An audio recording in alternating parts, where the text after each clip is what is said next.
You guys, are we going to celebrate Hispanic Heritage Month by cooking some of these things at home? Who knows what this is called?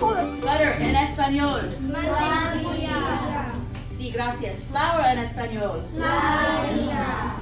We'll just do it once so you can see how the beautiful flour, it's like little magic. Magic's happening. When you guys are done, go over to the grain mill and do 1 or 2 turns so you can get the feel, and then try the mortar and pestle and see if you can get that ground up.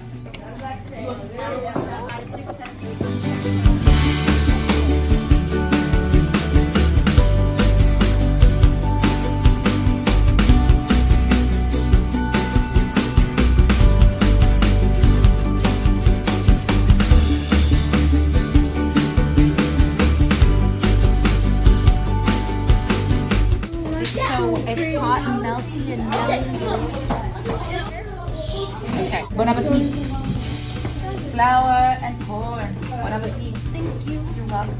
This is where we're looking for something descriptive, something that really describes the taste, the flavor, the color. Okay, the corn tortilla with the cheese was a nice balance between the sourness and the cheesiness. It was a very nice balance, and I really like that. Thank you. Like nice and salty. It had like a bunch of cheese on it and also like a hint of lime on it.